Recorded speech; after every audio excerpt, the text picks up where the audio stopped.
What's up everybody, it's Matt from Peter Glenn, and in this video we're going to show you how to get the right size snowboard.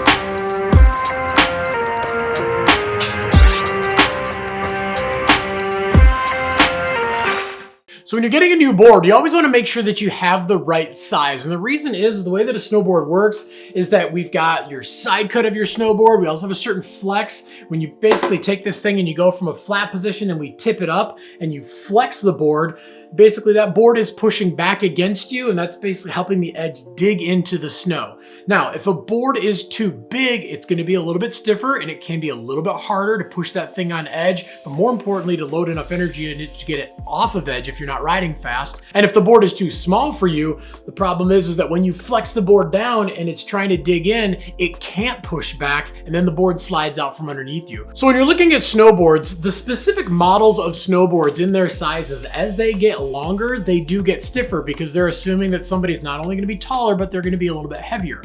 Likewise, when they make them smaller, they're going to be a little bit softer too. So again, they're assuming that somebody pretty average weight for their height is going to be on the board, and they're going to need a little bit softer board. So obviously with the flex being a big thing when it comes to snowboards and how they ride, technically you fit a board for your weight before you fit it for your height. However, I say go with the height first and then use weight as a second variable. The reason is this is a very easy number that you can actually figure out. The nice thing that you can do is you can actually use a quick little equation. So let's say you're 5'9". We want to figure out 90% of your height. This is a good average number to start with. So 5'9" is going to be about 69 inches. Then you're going to multiply that by 2.54 because there's 2.54 centimeters in an inch. That's going to come out to about 175 centimeters, and then we times by 0.9, that's going to give you 90% of your height. So that's going to come out to about 157 centimeter board. So again, this is a great place to start, especially when you're not in the shop and you can't take the board and set it down and compare it to your chin, your lips, your nose, or anything. So now that we've got that number and we've got that great place to start, we can go 57. Okay, now you just want to look at the board. And let's say we're looking at some good all mountain, go anywhere, do anything boards. 57 is probably where you're going to want to be. But let's say the board that you're looking at comes in a 56. Cool. Maybe it comes in a 58. Awesome. Stay within a couple centimeters of that and you're going to be A-okay.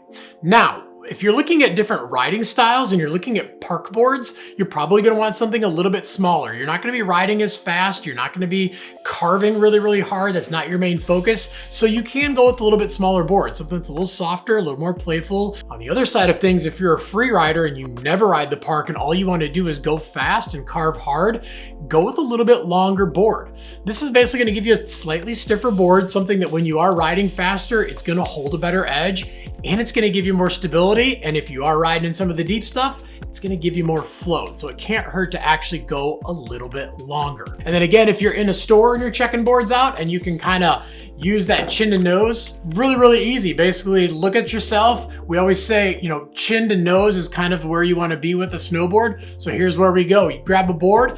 If you want to ride park, we want to go a little bit more towards your chin. If you want all mountain, you want something a little bit closer to your lips. And if you want to go free riding, go a little bit closer to the nose. Now that we fit the board for your height, we're at that great starting point. Now where comes in all the other variables, and the number one thing is your weight. Most riders are pretty average weight for your height. If you're a little bit heavier for your height, then go with a little bit longer board. And then depending on how much heavier you are, depends on how much longer you want to go. Let's say that you are 5'9", but maybe you're a little bit closer to the 200-pound range. Well, now we're actually going to want to bump it up, and the great way to kind of look at this is maybe look at the snowboard that you are trying to buy. So let's say it comes in a 56 and it comes in a 59. Well, 56 would fit ideally for a pretty average weight, but if you are a little bit heavier, that's all right. Just bump up to that 159. Go to the next size bigger, and that way you're going to have a board that's going to be a little bit more stable. Now, yeah, we are adding some length to the board, but from a 56 to a 59, you're talking 3 centimeters. And when we cut that in half, 1.5 centimeters to either side of your foot. So it's not gonna make a huge difference in you being able to throw the board around or maneuver it, but what it is gonna make a big difference again is in that flex. It's gonna be a little bit stiffer, and when you are carving, you're gonna get more stability, you're gonna get more edge hold, and you're also gonna get more stability on your landings too. So on the other side of things, if you are lighter weight for your height, you can fudge it again a little bit and go a little bit smaller. When you get over 6 foot, sizing on boards, it is out there. There's boards out there that go taller than I am. But again, if you are a little bit lighter weight, don't go really, really small, and don't base it off of the weight ranges that you actually see on the company's websites. They really just kind of do that because if you're shopping online and you want some numbers to look at, that's a safe number to look at. But again, start with the height, then go to the weight. Now, the reason I say don't go too much smaller when you are taller but you're lighter is that when you are taller, you have a higher center of gravity, and that means you actually have more leverage over your board. So yeah, you might be 6'2" and only weigh 180 pounds, but when you have a board that's a little bit longer and you're leaning from way up here, you've got more leverage. Go a little bit smaller, but don't go way, way too small. And again, you're not gonna fudge it as much because yeah, you might be lightweight and you might not have the weight to flex the board, but you do have that height and you still have that extra leverage to flex a little bit stiffer board. Aside from that, we can kind of go back to obviously your style of riding. If you are, again, a park rider, go a little bit smaller. If you're a free rider, go a little bit bigger. And then you can also start looking at the specific flexes of the boards too. If you're comparing two, let's say, all mountain boards side by side, one of them is a medium flex and one of them is a little bit stiffer flex. The stiffer the board is, you can downsize a little bit. Me personally, I again usually ride in that 58 range for my all mountain boards, but this Juggernaut is a really, really stiff board. Stiff enough that I could actually drop down to a 52. And technically this is a park board. And honestly, most riders, if you're riding this thing in the park, you're hitting big jumps. You're not hitting little features, little rails. You're not your traditional park rider.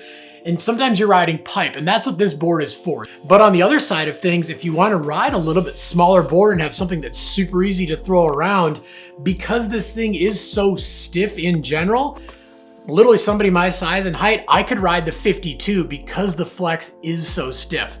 However, if I jumped into any other park board, like let's say the Burton Name Dropper, which is the park board I'm riding right now, there's not a snowball's chance in hell I could ride that thing in a 52. It would wash out on me left and right because it is a little bit easier, softer flex, and it is a little bit more of a traditional park board.